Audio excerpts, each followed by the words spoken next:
नमस्कार, स्वागत है आपका जी बिजनेस पे। मैं हूं दीपक डोभाल और हाजिर हैं हम खबर 40 लेकर। ऐसा बुलेटिन जहां एक जगह आपको मिलती हैं दिन भर की सारी खबरें फटाफट अंदाज में।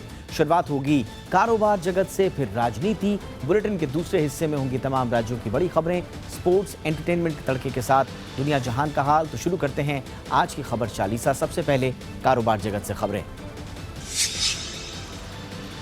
भारतीय बाजार आज भारी उतार चढ़ाव के बाद लाल निशान में बंद हुए। अमेरिका से मिले कमजोर संकेतों के चलते बाजार कमजोर खुले। बाजार आज जिन स्तरों पर खुले वहीं से रिकवरी दिखी। निफ्टी 17,100 के करीब से सुधरा और निचले स्तरों से करीब 200 अंकों का सुधार दिखा। बाजार पर आज बैंक निफ्टी ने सबसे ज्यादा दबाव बनाया। कारोबार के अंत में निफ्टी 23 अंकों की मामूली गिरावट के साथ 17,200 के पास बंद हुआ। वहीं सेंसेक्स करीब 90 अंकों की गिरावट के साथ 57,600 के पास बंद होने में कामयाब रहा।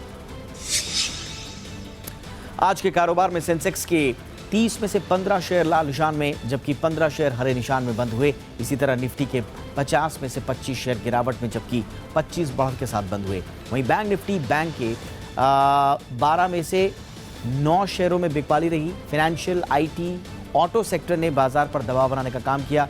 आज बढ़ने वाले प्रमुख स्टॉक्स की अगर बात करें तो इनमें डॉक्टर रेड्डीज, कोल इंडिया, टेक महिंद्रा रहे। कोटक महिंद्रा बैंक 3% से ज्यादा टूटा। टाइटन और एचडीएफसी बैंक भी 2% से ज्यादा टूटे। मार्केट रेगुलेटर सेबी ने कमोडिटी डेरिवेटिव्स इंडेक्स में ऑप्शंस ट्रेडिंग को मंजूरी दे दी है। सेबी ने कहा है कि जो एक्सचेंज इसे शुरू करना चाहेंगे उन्हें इसके लिए मंजूरी लेनी होगी। कमोडिटी ऑप्शंस की अर्जी के साथ 3 साल का डेटा देना होगा। ऑप्शंस वाली कमोडिटी में टॉप 10 ओपन इंटरेस्ट बताना होगा। शुरुआत में ऑप्शंस कम से कम कॉन्ट्रैक्ट साइज 50 लाख रुपए का होगा। इंडेक्स ऑप्शन की अधिकतम कॉन्ट्रैक्ट की मियाद 12 महीने की होगी। रुचि सोया का एफपीओ यानी फॉलो ऑन ऑफर आज से खुल गया है। निवेशक 28 मार्च तक इसके लिए बोली लगा सकेंगे। कंपनी इस एफपीओ के जरिए 4300 करोड़ रुपए के शेयर जारी करेगी। रुचि सोया योग गुरु स्वामी रामदेव की पतंजलि ग्रुप की कंपनी है। रुचि सोया के एफपीओ का प्राइस बैंड 615 से 650 रुपए प्रति शेयर है। एफपीओ के लिए 21 शेयरों के लॉट में बोली लगाई जा सकती है। एक दिन पहले यानी बुधवार को कंपनी ने 46 एंकर निवेशकों से करीब 1290 करोड़ रुपए की राशि जुटाई। इन्वेस्को और ओएफआई ग्लोबल चाइना फंड ने जी एंटरटेनमेंट के खिलाफ नेशनल कंपनी लॉ ट्रिब्यूनल में दायर अर्जी को वापस लेने की बात कही है। फंड्स की ओर से जारी एक बयान में कहा गया है कि कंपनी अब एक्स्ट्रा ऑर्डिनरी जनरल मीटिंग बुलाने की मांग नहीं करेगी। इन्वेस्को ने कहा है कि उसकी जील के कामकाज पर नजर रहेगी। आपको बता दें कि जील में दोनों फंड्स यानी इन्वेस्को और ओएफआई ग्लोबल चाइना फंड का कुल मिलाकर 17.88% हिस्सा है। इन्वेस्को की पहल का शेयर बाजार ने भी स्वागत किया। मारुति सुजुकी ने हिसाशी ताकेची की कंपनी का नया मैनेजिंग डायरेक्टर और सीईओ नियुक्त किया है। ये नियुक्ति 1 अप्रैल से प्रभावी होगी। कंपनी के मौजूदा प्रमुख केनिची आयुकावा का कार्यकाल 31 मार्च को पूरा हो रहा है। आयुकावा की जगह ताकेयूची कंपनी की कमान संभालेंगे। Kenichi Ayukawa Osaka university Japan से लॉ ग्रेजुएट हैं। आयुकावा ने 1980 में सुजुकी मोटर्स के एचआर डिवीजन के साथ अपने काम की शुरुआत की थी। इसके बाद कंपनी के कई अहम पदों पर उन्होंने काम किया। बैंक ऑफ महाराष्ट्र ने कहा है कि उसने बेसिल 3 कंप्लायंट बॉन्ड जारी कर 290 करोड़ रुपए जारी किए हैं। बैंक ने कहा है कि 8.75% की कूपन दर पर AD1 बॉन्ड जारी किए गए हैं। बैंक का कहना है कि उसने इस इशू को निवेशकों से जोरदार प्रतिक्रिया उसको मिल रही है और साथ ही साथ 250 करोड़ रुपए के बेस इशू साइज के मुकाबले 1055 करोड़ रुपए की बोलियां मिली। बैंक ने कहा कि AD1 बॉन्ड के माध्यम से जुटाई गई 290 करोड़ रुपए की पूंजी बैंक के बिजनेस को बढ़ाने में उपयोग की जाएगी। पिछले 5 महीनों से पेट्रोल और डीजल की कीमतें फ्रीज करने से पेट्रोलियम कंपनियों को भारी नुकसान उठाना पड़ रहा है। मूडीज इन्वेस्टर सर्विस का कहना है कि प्राइस फ्रीज होने से IOC, BPCL, HPCL को कुल $225 करोड़ यानी करीब 19,000 करोड़ रुपए का नुकसान हो चुका है। पेट्रोल और डीजल की कीमतें पिछले साल 4 नवंबर से लेकर इस साल 21 मार्च तक नहीं बढ़ाई गई, जबकि इस दौरान क्रूड के भाव में भारी बढ़ोतरी देखने को मिली है। पेट्रोलियम कंपनियों ने 22 से 23 मार्च को पेट्रोल और डीजल की कीमतों में 80-80 पैसे प्रति लीटर बढ़ोतरी की थी। आज कीमतों में कोई बदलाव नहीं हुआ। आज पेट्रोल डीजल के दाम तो नहीं बढ़े, लेकिन दिल्ली एनसीआर में सीएनजी पीएनजी के दाम जरूर बढ़ गए। घरेलू पीएनजी के दाम 1 रुपये प्रति यूनिट, सीएनजी के दाम 50 पैसे प्रति किलो बढ़ा दिए गए। बढ़ी कीमतों के बाद पीएनजी 37 रुपये 61 पैसे प्रति यूनिट और सीएनजी 35 रुपये 86 पैसे प्रति किलो पहुंच गई है। नई कीमतें आज से ही लागू हो गई हैं। सीएनजी और पीएनजी की कीमतों में बढ़ोतरी का असर दिल्ली, नोएडा, ग्रेटर नोएडा, गाजियाबाद, गुरुग्राम यानी कि दिल्ली एनसीआर में दिखाई देगा। दिल्ली की एक अदालत ने नेशनल स्टॉक एक्सचेंज के पूर्व ग्रुप ऑपरेटिंग ऑफिसर आनंद सुब्रमण्यम की जमानत याचिका को खारिज कर दिया है। सीबीआई ने सुब्रमण्यम को एनएसई को लोकेशन घोटाले से पिछले महीने चेन्नई से गिरफ्तार किया था। इस मामले में आनंद पर आरोप है कि एनएसई की मौजूदा एमडी और सीईओ चित्रा रामाकृष्णा को उस दौरान की जब वो एमडी और सीईओ थी उनको वो कंट्रोल कर रहे थे। वहीं दूसरी ओर चित्रा रामाकृष्णन पर आरोप है कि वो आनंद को स्टॉक एक्सचेंज की बेहद महत्वपूर्ण और गोपनीय जानकारियां देती थी। चित्रा को भी पूछताछ के लिए अरेस्ट किया गया है। पाकिस्तान की राजधानी इस्लामाबाद में मुस्लिम देशों के संगठन ओआईसी की बैठक में भारत के खिलाफ जहर उगला गया। इसका भारत ने कड़ा विरोध किया है। ओआईसी ने कश्मीर में आत्मनिर्णय का अधिकार देने और भारतीय मुस्लिमों के साथ कथित भेदभाव को रोकने की मांग की थी। ओआईसी के इस बयान की भारतीय विदेश मंत्रालय ने तीखी आलोचना की है। विदेश मंत्रालय के प्रवक्ता अरिंदम बागची ने कहा कि बैठकों में बयानों और प्रस्तावों ने ओआईसी की एक संस्था के रूप में अप्रासंगिकता का भंडाफोड़ किया है, उसका पता चला है। योगी आदित्यनाथ को आज बीजेपी विधायक दल का नेता उत्तर प्रदेश के लिए चुन लिया गया। विधायक दल की बैठक में उनके नाम का प्रस्ताव वरिष्ठ नेता सुरेश खन्ना ने रखा। लखनऊ के लोक भवन में हुई विधायक दल की बैठक में केंद्रीय पर्यवेक्षक अमित शाह, रघुबर दास, बीजेपी के प्रभारी धर्मेंद्र प्रधान भी मौजूद रहे। योगी ने राज्यपाल आनंदीबेन पटेल से मिलकर सरकार बनाने का दावा पेश किया। योगी कल शाम 4:30 बजे मुख्यमंत्री पद की शपथ लेंगे। विधायक दल का नेता चुने जाने के बाद योगी आदित्यनाथ ने कहा कि उन्होंने पीएम मोदी से सुशासन का मंत्र सीखा है। 5 वर्षों तक उत्तर प्रदेश जैसे राज्य में हम सबको सेवा का अवसर देने के बाद आदरणीय प्रधानमंत्री जी के नेतृत्व में प्रचंड बहुमत की इस सरकार की नई सरकार गठन के लिए मुझे विधायक दल के नेता के रूप में आज यहां पर चुना गया है। उत्तराखंड में यूनिफॉर्म सिविल कोड को धामी सरकार ने कमेटी बनाने का इस पर फैसला किया है। राज्य में सरकार बनने के बाद मुख्यमंत्री पुष्कर सिंह धामी ने पहली कैबिनेट बैठक की और इस पहली कैबिनेट बैठक में ही इस बारे में फैसला लिया गया। बुधवार को शपथ लेने के बाद मुख्यमंत्री ने कहा था कि चुनाव से पहले जनता से किए गए सभी संकल्पों को उनकी सरकार पूरा करेगी और इसमें यूनिफॉर्म सिविल कोड भी शामिल है। बंगाल की मुख्यमंत्री ममता बनर्जी ने बीरभूम जिले के रामपुर हाट में बोगटुई गांव का दौरा किया, जहां तृणमूल कांग्रेस के नेता की हत्या के बाद हुई हिंसा में 10 लोगों को जिंदा जला दिया गया था। घटना के 3 दिन बाद ममता बनर्जी ने हिंसा पीड़ितों से मुलाकात की, उनका दर्द जाना। इसके बाद ममता ने हिंसा पीड़ित परिवारों के लिए मुआवजे का ऐलान भी किया। मुख्यमंत्री ने कहा कि हिंसा में मारे गए सभी 10 लोगों के परिवार के एक सदस्य को राज्य सरकार ग्रुप डी की नौकरी मिलेगी। इसके अलावा सभी परिवारों को उन्होंने 6-6 लाख रुपए मुआवजा देने की भी घोषणा की। बंगाल के बीरभूम हिंसा को लेकर विपक्षी दल ममता सरकार के खिलाफ हमलावर हैं। राज्य में मुख्य विपक्षी पार्टी बीजेपी के विधायकों ने आज एक बार फिर विधानसभा से वॉकआउट किया। विधायकों ने हाथों में तख्तियां लेकर नारेबाजी की, ममता सरकार पर कानून व्यवस्था बनाए रखने में विफल रहने का आरोप लगाते हुए वॉकआउट किया। दूसरी ओर घटना का जायजा लेने के लिए रामपुर हाट जा रहे प्रदेश कांग्रेस अध्यक्ष और लोकसभा में कांग्रेस संसदीय दल के नेता अधीर रंजन चौधरी को घटनास्थल से 80 किलोमीटर पहले ही पुलिस ने रोक दिया। पश्चिम बंगाल में हिंसा का दौर थम नहीं रहा है। अब नाडिया में एक टीएमसी नेता की गोली मारकर हत्या कर दी गई। घटना बुधवार देर रात हुई। मृतक का नाम सहदेव मंडल बताया गया है। वो नादिया जिले में टीएमसी के स्थानीय कार्यकर्ता थे। सहदेव की पत्नी अनीमा मंडल पंचायत सदस्य हैं। हुगली के तारकेश्वर में इधर तृणमूल कांग्रेस की महिला पार्षद को कार से रौंदने की कोशिश कर दी गई। महिला पार्षद रूपा सरकार को गंभीर हालत में अस्पताल में भर्ती कराया गया है। पश्चिम बंगाल में पिछले महीने नगरीय निकाय के चुनाव हुए हैं और इसके बाद से ही लगातार राजनीतिक हिंसा की घटनाएं प्रदेश में सामने आ रही हैं। केरल में सिल्वर लाइन प्रोजेक्ट पर तकरार और बढ़ गई है। केरल के कांग्रेसी सांसदों ने दिल्ली में विजय चौक पर इस प्रोजेक्ट के खिलाफ प्रदर्शन किया। प्रदर्शन के दौरान सांसदों ने केरल की पिनरई विजयन सरकार के खिलाफ नारेबाजी की। विजय चौक से संसद की ओर जाने के दौरान पुलिस से उनकी धक्का मुक्की भी हुई। केरल सरकार 2019 में सिल्वर लाइन प्रोजेक्ट लेकर आई थी। सिल्वर लाइन रेलवे प्रोजेक्ट के जरिए तिरुवनंतपुरम को उत्तरी केरल के कासरगोड से जोड़ने की योजना है। कांग्रेस का आरोप है कि इससे हजारों लोग बेघर हो जाएंगे। कर्नाटक हिजाब मामले पर सुप्रीम कोर्ट ने तुरंत सुनवाई से मना कर दिया है। कर्नाटक हाईकोर्ट के फैसले के खिलाफ याचिका दाखिल करने वाली छात्राओं की तरफ से वरिष्ठ वकील देवदत्त कामत ने कहा कि परीक्षा में छात्राओं को दिक्कत आ रही है। इस पर चीफ जस्टिस ने कहा कि इस मामले का परीक्षा से कोई संबंध नहीं है। हाईकोर्ट की ओर से स्कूल में हिजाब के खिलाफ फैसले के बाद कई मुस्लिम छात्राओं ने परीक्षा में शामिल होने से इनकार कर दिया था।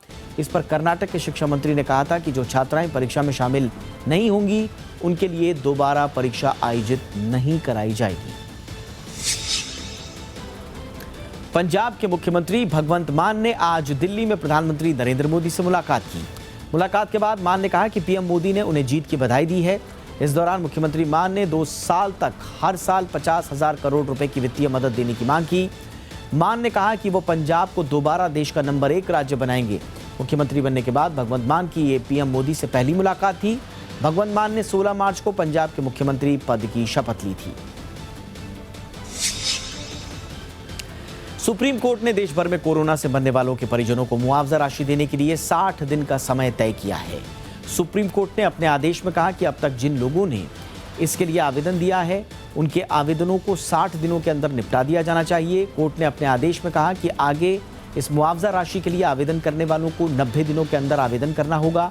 आपको बता दें कि कोरोना से हुई मौतों पर 50,000 रुपए की अनुग्रह मुआवजा राशि देने का प्रावधान है। कोर्ट ने केंद्र से इस संबंध में आए झूठे आवेदनों की जांच करने के भी निर्देश दिए हैं। एक छोटा सा ब्रेक ले रहे हैं। ब्रेक के उस पार कुछ और खबरें होंगी। फटाफट अंदाज में देखते रहिए खबर चालीसा।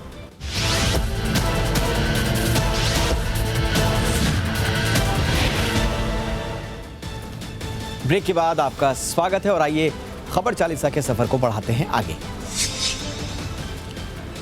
मुंबई के पूर्व पुलिस कमिश्नर परमबीर सिंह मामले में सुप्रीम कोर्ट ने महाराष्ट्र सरकार को बड़ा झटका दिया है।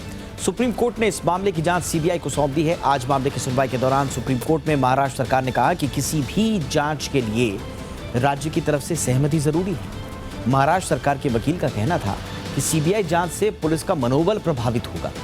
वकील ने कहा कि महाराष्ट्र सरकार इस मामले की सीबीआई जांच के पक्ष में नहीं है।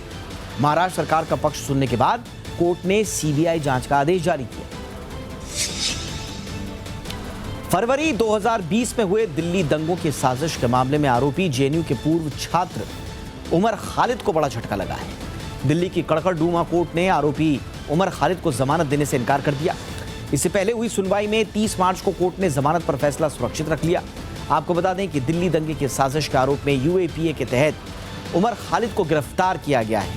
अभियोजन पक्ष ने आरोप लगाया कि दिल्ली के दंगे एक पूर्व नियोजित गहरी साजिश का हिस्सा थे जो आरोपियों ने रची थी।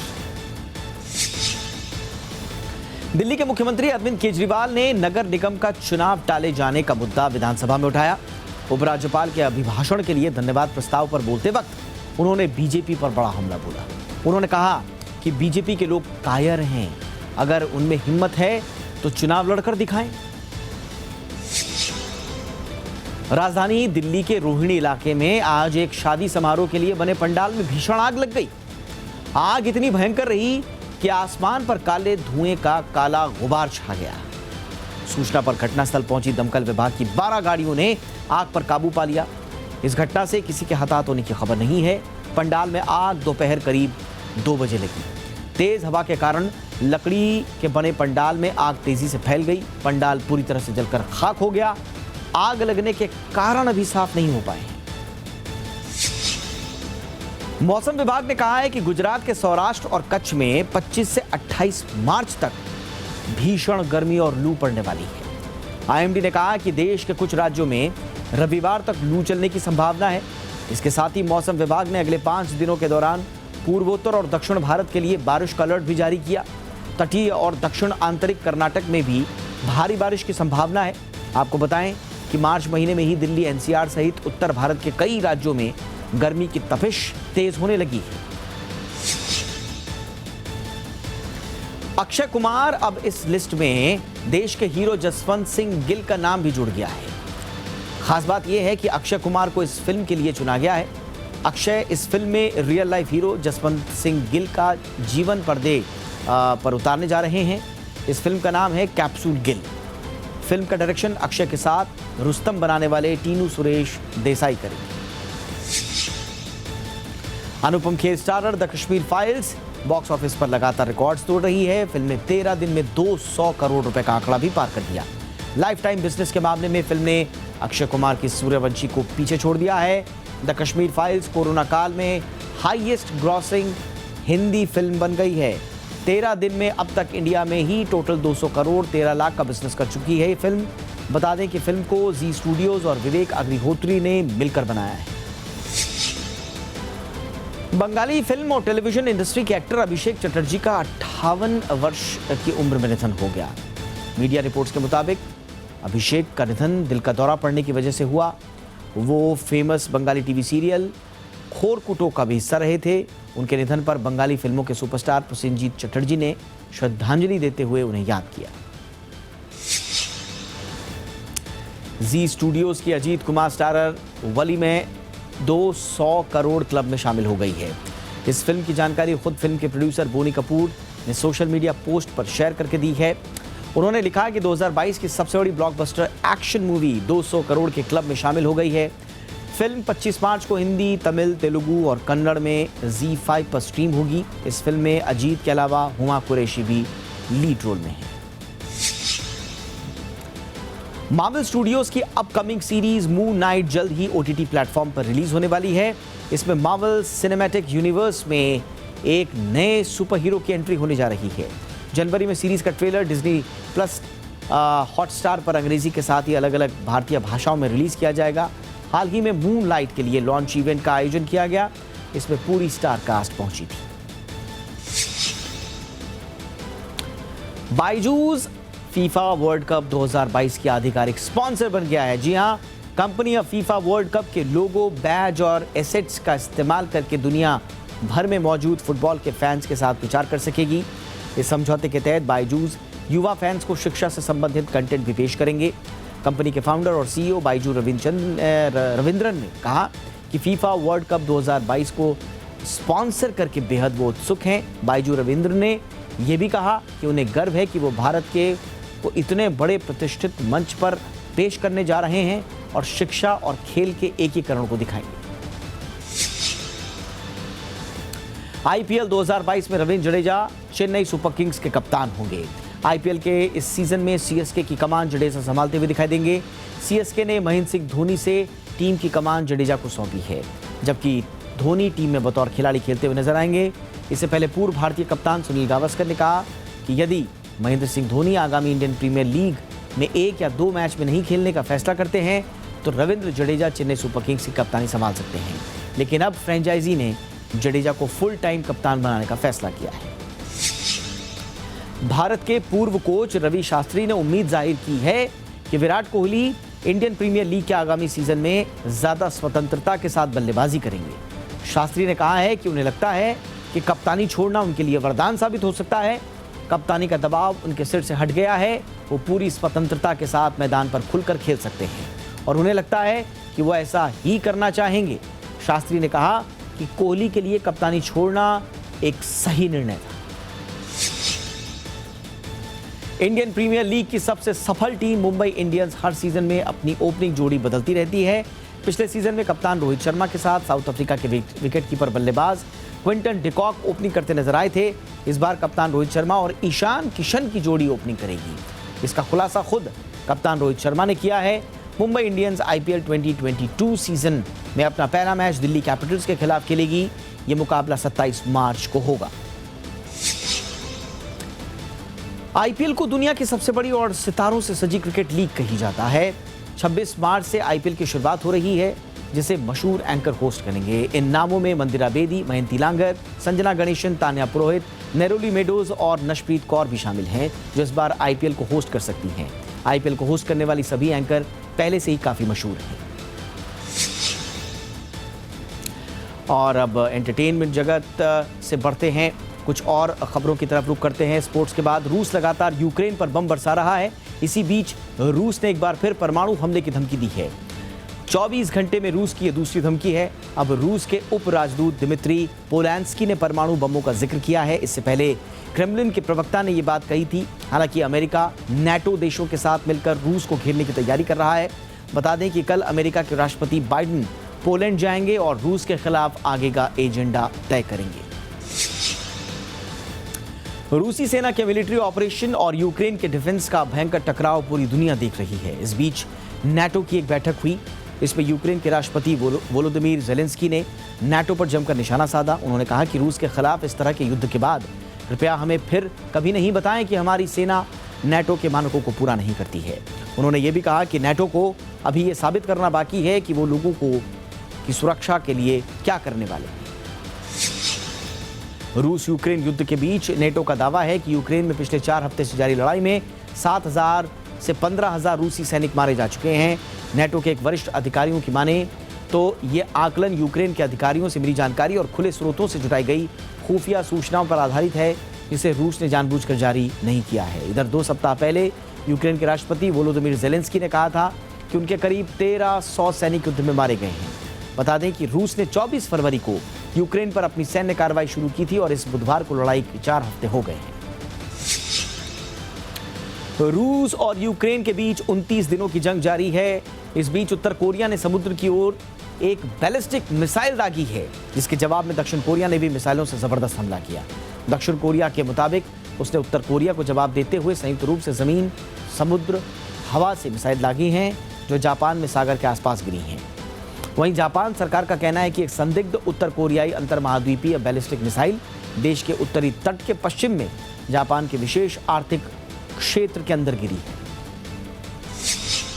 न्यूजीलैंड में कोरोना के मामलों में तेजी से कमी देखी जा रही है। ऐसे में न्यूजीलैंड की पीएम जेसिंडा अर्डर्न ने जल्द ही कोविड प्रतिबंधों को हटाने की बात कही है। जेसिंडा का कहना है कि अगले 2 हफ्तों में कई प्रतिबंध हटा लिए जाएंगे। अब लोगों को 4 अप्रैल से रिटेल स्टोर, रेस्टोरेंट और बार जैसी जगहों पर जाने के लिए वैक्सीनेटेड होने की जरूरत नहीं होगी। टीचर्स, पुलिस अधिकारियों और वेटर्स सहित कई सारे कर्मचारियों के लिए वैक्सीन की जरूरत को खत्म कर दिया गया है। हालांकि हेल्थ केयर वर्कर्स, सीमा पर काम करने वाले कर्मचारी और करेक्शन ऑफिसर्स के लिए ये पुरानी पाबंदियां बरकरार रहेंगी। तो ये था खबर चालीसा का आज का सफर। इजाजत दीजिए, देखते रहिए जी बिजनेस। नमस्कार।